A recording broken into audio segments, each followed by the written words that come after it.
ETF index mutual funds నేర్చుకుని stock మార్కెట్లో రాణించాలనుకుంటున్నారా? వెంటనే ఈ నెంబర్కి కాల్ చేయండి. నమస్తే, వెల్కమ్ టు సుమన్ టీవీ. నేను మీ ప్రేమ్. ఇవాళ మనతో ఉన్నారు స్టాక్ మార్కెట్ అనలిస్ట్ సుందరామిరెడ్డి గారు. సార్ అడిగి లేటెస్ట్ అప్డేట్స్ ఎంత తెలుసుకుందాం. సార్ నమస్తే. సార్ నమస్తే. నార్మల్గా సెబీ ఎప్పుడు అప్డేట్కి కొత్త కొత్త రూల్స్ పెడతా ఉంటుంది, అప్ టు డేట్కి. ఇప్పుడు ఎస్ఎంఈ ఇన్వెస్టర్స్కి ఎలాంటి న్యూస్ ఇచ్చింది సార్ అసలుకి? ఇప్పటి వరకు ఆప్షన్ ట్రేడింగ్ చేసే వాళ్ళకి షాక్ ఇచ్చింది మొన్న. Yes sir. తర్వాత న్యూ ఎసెట్ క్లాస్ పెట్టుకుంటూ పిఎంఎస్ సర్వీసులకు పెద్ద షాక్ ఇచ్చింది. ఇప్పుడు వంతు ఎస్ఎంఈ స్టాక్స్ అనమాట.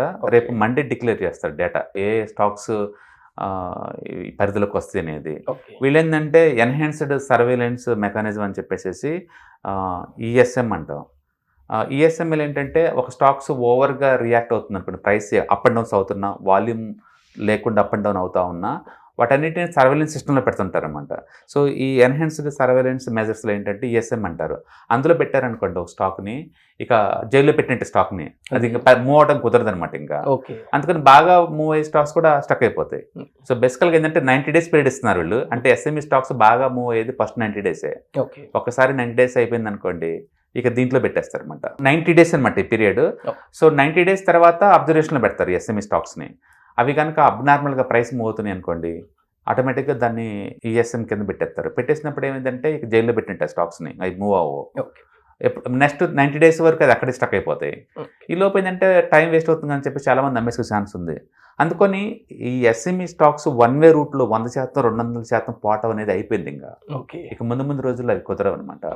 దీనివల్ల గుడ్ థింగ్ ఏంటంటే ఎవరైనా మిస్ అయితే కనుక ఒకసారి ఈఎస్ఎంలో పెడితే 90 days అక్కడే పడి ఉంటాయి కాబట్టి పేషెన్స్ లేని వాళ్ళు అమ్ముతుంటే మిగతా వాళ్ళు కొనుక్కోవచ్చు. కాబట్టి క్వాలిటీ ఉన్నాయి, అక్కడ నిలబడతాయి. మళ్ళీ 90 days అయిపోయిన తర్వాత మళ్ళీ ఓపెన్ చేస్తారు కాబట్టి విండోని, మళ్ళీ పరిగెత్తుకుంటూ పోతుంటాయి అనమాట. కాబట్టి ఎక్కువ క్వాలిటీ ఉండే మాత్రం ఏం కాదు. చిన్న చిన్న హైప్ మీద పోయాయి అనుకోండి, ఖచ్చితంగా ఆగిపోతాయి. మొత్తానికైతే ఇది బ్యాడ్ న్యూస్ అని చెప్పొచ్చండి. స్టాక్ ఏదన్నా షార్ట్ టర్మ్లో కనుక ఎక్కువ పెరిగితే, ఇది ఎక్కువ పెరిగితే అంటే మీనింగ్ ఏంటంటే వీళ్ళు క్లియర్గా చెప్పారు, 3 monthsలో కనుక 75% పెరిగినా, లేకపోతే 6 నెలల్లో 100% పెరిగినా, లేదా 12 monthsలో 150% పెరిగినా సరే ఆ స్టాక్స్ మొత్తాన్ని ఈ లిస్టులో చేరుస్తారు. ఈ లిస్టులో చేరితే ఇంకా పెరగడం కుదరదు అనమాట. ఇక కాలాన్ని ఉంటుంది, ప్లస్ డైలీ 4-5 times దాని అబ్జర్వేషన్లో ఉంటాయి. అండ్ ఎవ్రీ మండే కొన్నిటిని ఓపెన్ చేస్తారు. స్టేజ్ 1, స్టేజ్ 2, స్టేజ్ 4 ఇలా ఉంటాయి అనమాట. అందుకని ఈ ఎన్హాన్స్డ్ సర్వేలెన్స్లో పెట్టారు అంటే మాత్రం ఆ స్టాక్స్ ముందుకెళ్ళవన్నమాట, ఎంత మంచి క్వాలిటీ అయినా సరే. కాబట్టి ఇప్పుడు దాకా ఈ ఆప్షన్ ట్రేడింగ్ వాళ్ళు కనుక స్పెక్యులేషన్ మీద ఎలా సంపాదించారో, వాళ్ళందరూ ఎలా కట్టుబడేశారో, ఎస్ఎంఈ స్టాక్స్లో కూడా బీభత్సంగా డబ్బులు సంపాదిద్దాం అని పెట్టిన వాళ్ళందరూ కూడా ఇది పెద్ద షాక్ అనమాట ఈ న్యూస్. సో రేపు మండే లిస్ట్ వస్తుంది, ఏ స్టాక్స్ అందులో పెట్టారనేది. పెట్టినవి మొత్తం 2% కంటే అలౌ చేయరు కదా.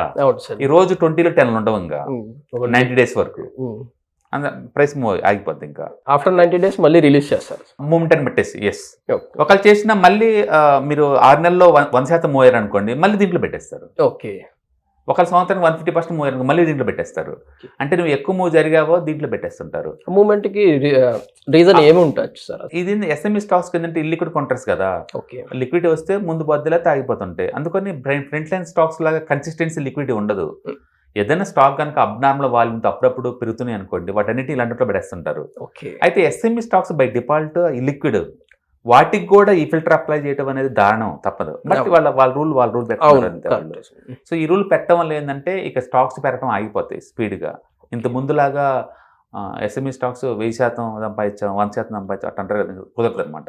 ఎందుకంటే జైల్లో పెట్టినట్టు దీంట్లో పెట్టారంటే స్టాక్ ఆగిపోద్ది. 90 days ఆగిపోయిందంటే ఎవరుంటారు? మార్కెట్ అసలుకి అందులో ఈ లిక్విడ్ ఎక్కువ ఉంటాయి.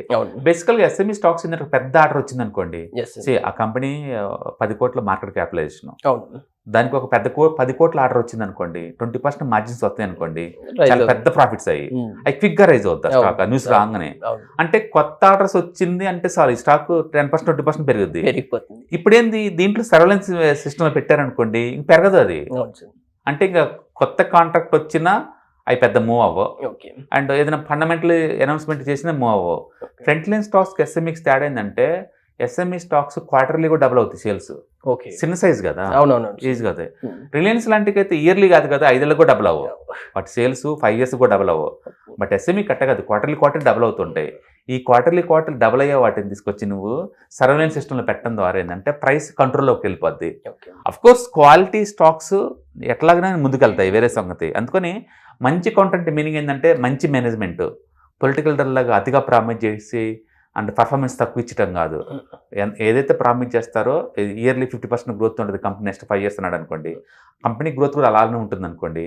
అలాంటి గుడ్గా మేనేజ్ చేసే కంపెనీస్ అండ్ క్యాపిటల్ ఆప్టిమైజేషన్ చేసుకుంటూ గ్రో అయ్యే కంపెనీస్, సేల్స్ ప్రాఫిట్ బాగా మూవ్ అయ్యే కంపెనీస్ ఎప్పుడూ రెస్పెక్ట్ దొరికింది మార్కెట్ దగ్గర నుంచి.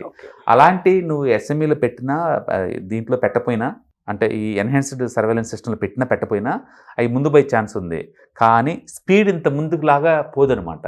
ఈ డేటా ప్రకారం ఏంటంటే అది 150% కన్నా ఎక్కువ బాగాలేవు నువ్వు సంవత్సరానికి. పోయావో దాంట్లో పెట్టేస్తారు. అందులో ఒకసారి వచ్చిందో ఆ సిస్టంలోకి వచ్చిందో 90 days ప్రైస్ స్టక్ అయిపోద్ది. అందుకని రేపు మండే నుంచి ఎస్ఎంఈ స్టాక్ రిలీజ్ చేస్తారు వాళ్ళు, ఏటేటిని ఈఎస్ఎంలో పెట్టారనేది. ఆ స్టాక్స్ మొత్తం కూడా ఇంకా మూవ్ అయిపోద్ది. ఓకే, ఒకటి బ్యాడ్ టైంలో అవుతుంది కాబట్టి స్టాక్స్ ప్రొడక్షన్ కూడా దొరికింది అనుకోవచ్చు. ఒక్కోసారి మార్కెట్ దారుణంగా పడుతుంది అనుకోండి, వీటికి పర్ డే అలౌడ్ 2% కదా, అందుకని ఎక్కువ అలౌడ్ కాబట్టి బాగుంటాయి అనమాట. కాకపోతే అప్ సైడ్ మూవ్ అయితే ఆగిపోద్ది. అందుకని స్టాక్స్ అయినా సరే టూ మచ్ కాస్ట్కి మూవ్ అయ్యాయో దీంట్లో పడేస్తుంటారు. అయితే ఇది రూల్ ఏంటంటే 1000 కోట్లు మార్కెట్ క్యాపిటలైజేషన్ తక్కువ ఉన్న కంపెనీస్కి అన్నిటికి కాదు. అంటే డెరివేటివ్స్ వాటికి అన్లిమిటెడ్ మూవ్స్ అలౌ చేస్తారు, వాటికి కాదు. ఓకే, ఇప్పుడు దాకా ఉంది సిస్టమ్, కొత్త ఏం కాదు. ఎస్ఎంఈకి అప్లై చేయడం కొత్త. ఇప్పుడు ఎస్ఎంఈ అంటేనే ఇల్లిక్విడ్ కౌంటర్స్, రోజు లిక్విడ్ ఎక్స్పెక్ట్ చేయలేవు. ఎవడో పెద్దోడు వస్తాడు, ఆ వచ్చిన రోజు మాత్రం లిక్విడిటీ ఉంటుంది, మిగతా రోజుల్లో నార్మల్ టర్నోవరే ఉంటుంది. బట్ వాటికి ఇది అప్లై చేసినప్పుడు ఆటోమేటిక్గా అయిపోతాయి. అందుకని ఇంత ముందులాగా ప్రైస్ మూవ్స్, బిగ్గర్ మూవ్స్ ఇక ముందు ఎస్ఎంఈ స్టాక్స్లో మీరు ఎక్స్పెక్ట్ చేయకూడదు. అంటే దాని మీనింగ్ ఏంటంటే రాను సెబీ వాళ్ళు టూ మచ్ ఇంటర్ఫియర్ అవుతున్నారు మార్కెట్లో. డిమాండ్ సప్లై మార్కెట్కి వదిలేయకుండా వాళ్ళు టూ మచ్ ఇంటర్ఫియర్ అవుతున్నారు. In the name of the రిటైలర్స్ని సేవ్ చేద్దాం అనే ఉద్దేశంతో. వాళ్ళ ఆబ్జెక్టివ్ మంచిదైతే అయి ఉండొచ్చు, కానీ బట్ ఎంతగా టూ మచ్ ఇన్వాల్వ్ అయ్యే ఆర్గనైజేషన్ ఇండియాలో ఏ అదర్ ఆర్గనైజేషన్స్ ఉండవేమో ఇట్లా వీక్లీ డైలీ ఇంటర్ఫియర్ అవటం అనేది.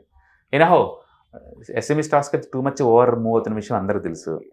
ఈ పెట్టిన ఈ కంట్రోల్ పుణ్యం అంటూ అవి ఆగిపోతాయి నెక్స్ట్ 90 days వరకు కూడా. బెటర్ మంచి స్టాక్స్కి మంచి తక్కువ రేటు కొనే ఛాన్స్ దొరుకుతుంది. కాబట్టి ఇన్వెస్టర్స్ ఎవరైనా ఇంతకుముందు పెట్టకుండా మిస్ అయి ఉంటేనేమో వాళ్ళకి ఛాన్స్ దొరికింది. పెట్టిన ఇన్వెస్టర్స్కి ఏమో పెయిన్గా ఫీల్ అవుతారు, ఎందుకంటే మూవ్ ఆగిపోతుంది కాబట్టి. Thank you sir.